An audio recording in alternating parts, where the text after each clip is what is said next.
So I can stretch a piece of cellophane over the board, and I can attach it at one side with some pins.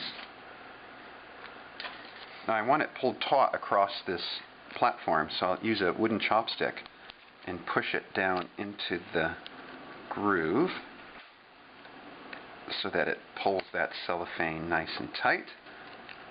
And then I'll use some small pins to anchor that chopstick up against it.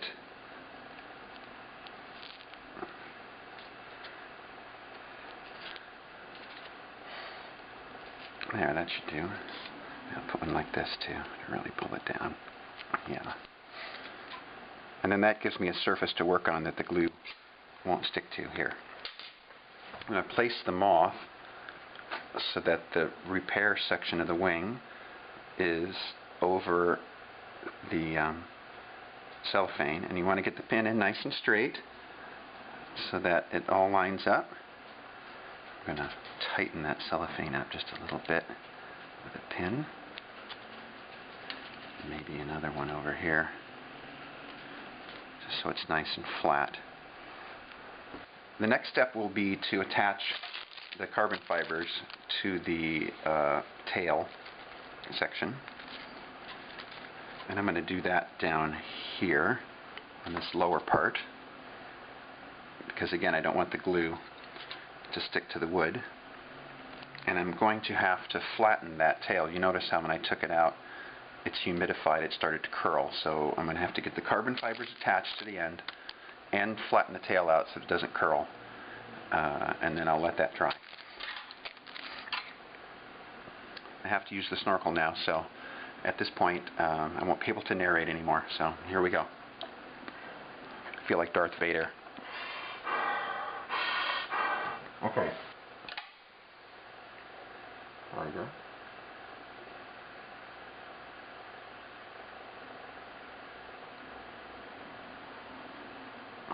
Yeah.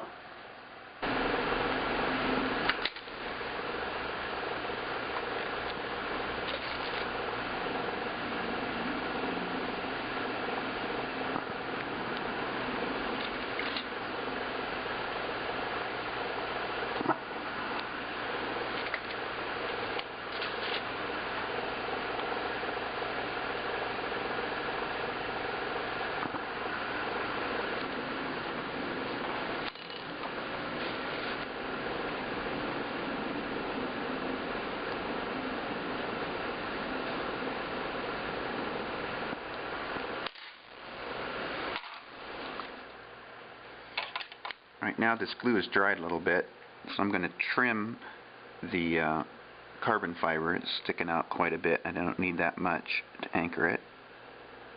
So I'm going to leave about less than 1/4 of an inch. There. Now in handling this tail, I've noticed that there's a crack in it, and so it's not broken, but it's definitely flexed at this crack, so I'm going to have to lay some of this carbon fiber across that crack. But I think I'm going to try and attach it to the moth first. It just gives me a little bit more stability to work with.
Okay. That other break in the wing is right there, and I'm going to have to deal with that.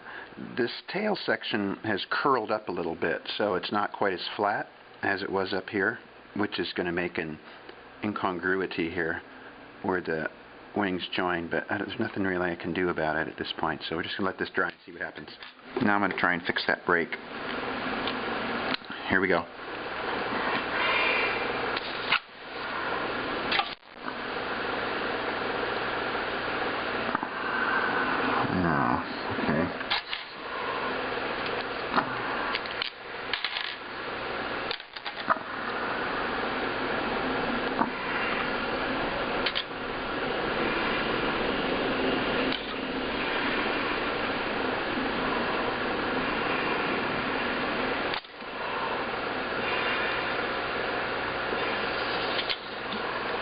Oh.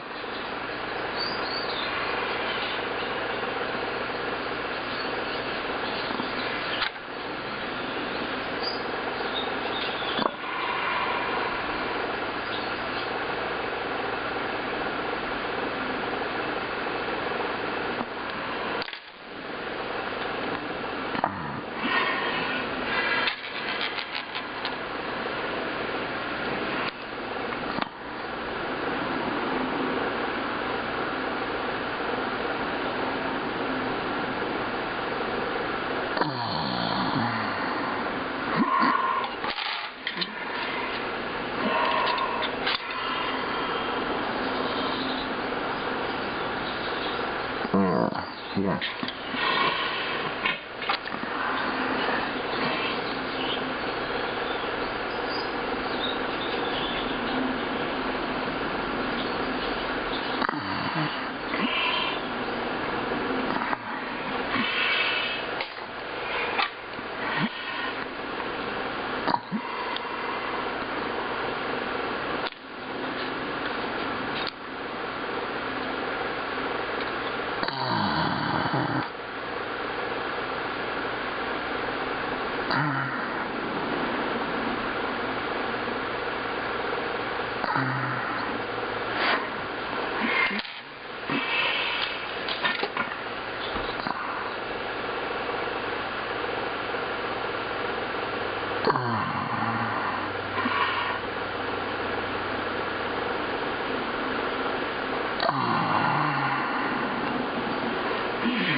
Okay, that's about as good as I can get. Not perfect, but better than nothing. We'll see how it turns out. Now, let's pull all these pins and cross our fingers and see if this has worked.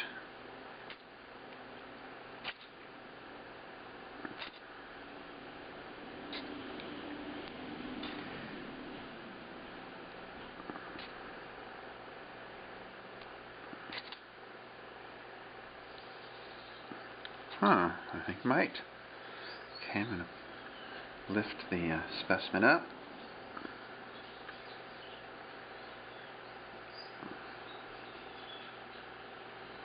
Well,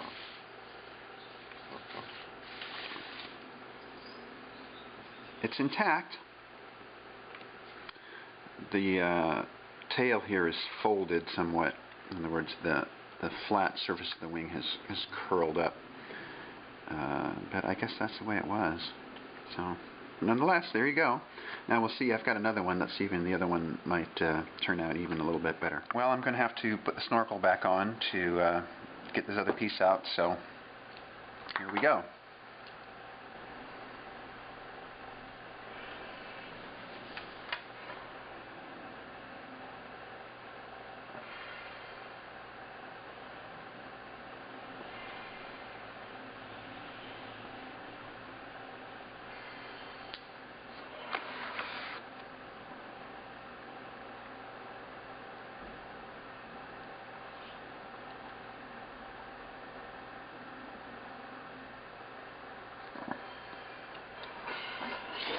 That looks good.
Let's pull these pins off now and see how this one turns out.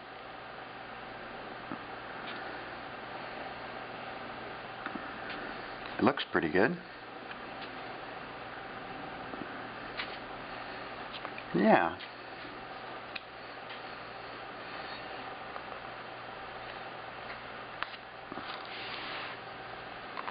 Yeah, that turned out quite good. This one was much easier than the other one. You can see a little bit of a break there, but not bad.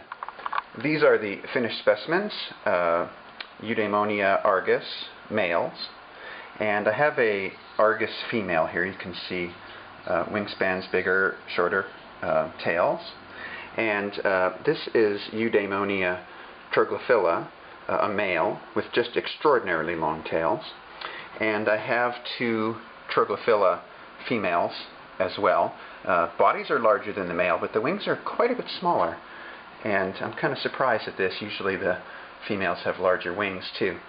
Now this is my teaching collection, and I have the Eudaemonia here, and these others are lunas, common name, genus Actias and Argema, and these are definitely related. In other words, they have a common ancestor. And I believe that the Eudaemonia have convergently evolved the large tails. They're not directly related. The long tails aren't directly related to these genera. And then this one is Copiopteryx, also probably independently evolved these long tails. So the localities on these are, this is Argema mimosae from Kenya, and this is Actias luna from the eastern United States, Actias selene from Thailand, Actias chinensis from China, Actias rhodonuma from Vietnam, Gralcia isabellae, these are from Europe, Spain and France, Copiopteryx semiramis, this is from Guyana, and then these are Actias dubernardi and selene from China. And then the big one is Argema mitrii, which I think is one of the most spectacular insects. If I had to pick a favorite, I think this is probably my favorite insect. And of course I have some cocoons here too, which are interesting. Now, interesting, the mimosae is found on the mainland of Africa, and then mitrii is found on Madagascar. So this is a good example of island zoogeography. Some of these mitrii somehow made their way across the strait to Madagascar, and then different selective pressures allowed them to evolve into giants. So this is a really good example of evolution in action.